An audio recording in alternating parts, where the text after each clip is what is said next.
Hi guys, it's Amity and welcome back to another video. This week we are doing yet another tier list video, kind of because I forgot it was upload week and I've run out of ideas for now.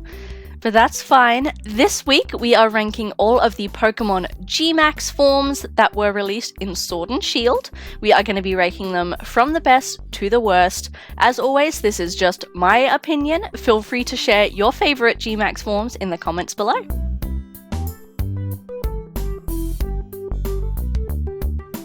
Alrighty, so this is the tier list I've found. Like always, we are on tiermaker.com and I just searched for Pokemon GMAX forms and this one seems to be all of them.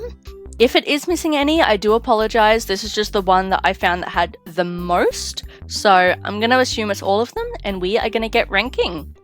So we have the best, which are of course my favorites. Super cool, which is going to be the ones that I really like but just don't quite hit there for me. It's alright, means there's nothing necessarily bad with them, but I wouldn't call them my favorites, and ew, gross are the ones that I just really don't like. Alrighty, starting off with Kanto starters, we have Venusaur. Venusaur I kind of like, actually. I never got to use one in Sword and Shield, but I do have one. I made sure that I got every single GMAX form in that game. But yeah, never really got to use it. I do like that it's like completely covered by the plant though. I'm actually gonna put it in super cool. I really like it. GMAX Charizard I know is a whole conversation in of itself that Charizard's getting all the love, but I actually quite like the GMAX form of Charizard. He gets real big, his wings turn into fire, that's so cool. So he is going right next to Venusaur. Blastoise, however, I don't like as much. I've just never been a Blastoise person to begin with, honestly. But there's nothing that super sticks out to me about the design, so it's just alright. Butterfree, I think, is really pretty, but to me, its wings just kind of get bigger. That's the main thing about it, and if it were me, I don't know what else I would have done with its design, but I don't find it super appealing, so it's just alright. Honestly, straight off the bat, I don't know that I hate any of these, but moving on.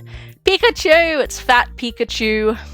Everyone loves Fat Pikachu. There's even a statue of him. He came out in the Pokemon Celebrations card set, one of the promo boxes. So everybody, of course, loves him. We all love Fat Pikachu. Top tier, 100%. It's not super creative, but it's a cool Easter egg to how he used to be. Next is Meowth, which gives me Long Cat is Long vibes. Very old school meme there. It's really creepy, honestly. Kind of scary. Not a super big fan. It's going there. Oh, here's one I hate actually. Machamp. Gross. I don't like him. Nothing else I can really say about that. Gengar. Gengar's Gigantamax form is just Mega Gengar. So it's cool, but it's literally the same design. Kingler. I don't like that he gets a Santa beard. Just don't get the comparison there. Lapras is really cool, actually, with like the music notes going around it. Again, don't exactly get the correlation between that and Lapras, but I think it's really pretty. Eevee as well, going in the top. Doesn't do much, just gets uber fluffy, and I'm all about that. Snorlax, the guy who's been sleeping so long, he's had an ecosystem grow on top of him. I like the concept. I think it was marketed a bit too much. It was like one of the first GMAX forms to get shown, I'm pretty sure. It even had some Pokemon card promos come out of it. It's alright. Garbodor, hate. Not a fan of Garbodor. It just gets more trash. That's like a whole car or something inside of it. Melmetal gets super long and stretchy. I kind of like it, actually. I don't hate it. I don't love it. It's alright. And then we have the Galar starters. So Rillaboom gets a big ass drum set. Good for him. Cinderace just sits atop a fireball. Also, good for him. Inteleon gets this like water sniper tower thing. That I'm not as big of a fan of. I wouldn't exactly say it's ugly, but I really don't like its GMAX form, which sucks because Inteleon was my starter. But anyway, Corviknight. Kind of the same argument with Butterfree, its wings just get bigger, but I do really like the red accents on them and the way that they glow, so it is going one just above. Orbeetle basically turns into a UFO, which is kind of creepy. I like it, I just don't like how it looks. It's like on the barrier of triggering trypophobia, and I'm not fully here for that. Dreadnought. I totally forgot what Dreadnought's name was. I don't like it. Colossal. I don't like it. They're weird. Flapple / Appleton. I do quite enjoy. It reminds me of the new Applin evolution they're doing, Driplin, or whatever it's called. It kind of looks like a candied apple, and I like that.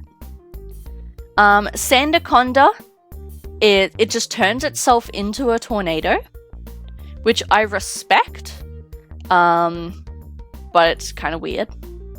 Toxtricity, don't like. I don't mind Toxtricity, but this GMAX form, it's just always made me so uncomfortable. He's actually kind of scary when you're in battle with him, and he's so big and like peering down at you. Very unsettling. Centiskorch. This one I do really like, however, my criticism is when he makes a move and he like compresses himself into an accordion. I don't like that animation, so that is unfortunately knocking him down a peg. Hatterene is alright, however it kind of just looks like a big Hatterene. So boring. Grimmsnarl. Grimmsnarl I really like. At first it kind of felt weird with like the tentacles and everything, but he's very intimidating and really cool. He's probably one of my favorites. Alcremie, of course, everyone saw Alcremie as well. Was super big. I think it was the Rebel Clash Pokemon card set. There was the Rainbow Alcremie. It was one of the early Sword and Shield sets, had the Rainbow Alcremie GMAX card. That was really cool. And I like that it's like a big multi-tiered cake. It's a very logical step for it to take. Copperjar as well. Its trunk kind of gets bigger, and that's about it. It's alright. Nothing super creative. Same with Duraludon. Its neck just gets a lot longer. What I am excited for is Duraludon's new evolution coming up in the Scarlet and Violet DLC. That looks a lot cool, and that would have been a much better idea for a GMAX form. Eternatus is my other favorite. I much prefer its GMAX form to its actually regular form. I think this is so much more terrifying. It's also, in its GMAX form, the largest Pokemon to date, which is awesome.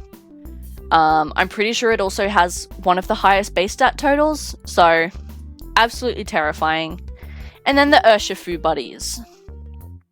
They're both, I think, gonna go in alright.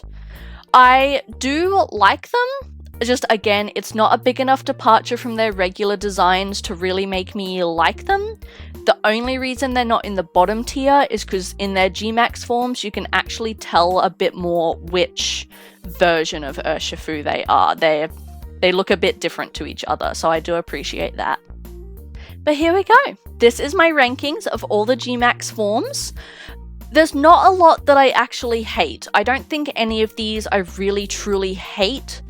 I think it was a cool gimmick, probably the closest we're ever going to get again to Mega Evolution, but I definitely think that some of the designs could have been a bit more creative. Feel free to let me know your favorites in the comments below, and let me know what your least favorite is as well, because I'm very curious to know. So that is going to be it for this week's video. Do leave a like if you enjoyed, and if you would like more tier list content in the future, feel free to subscribe and follow on along. There's also a link to my Twitch channel in my channel bio for anyone who's interested. We stream a lot of horror games and a lot of Pokemon over there as well. I will be streaming the Scarlet and Violet DLC when that comes out. Oh my gosh, that's a couple weeks. I will be streaming that when it comes out, so I'm super excited. Have a wonderful time zone, everyone, and I'll see you next time. Goodbye!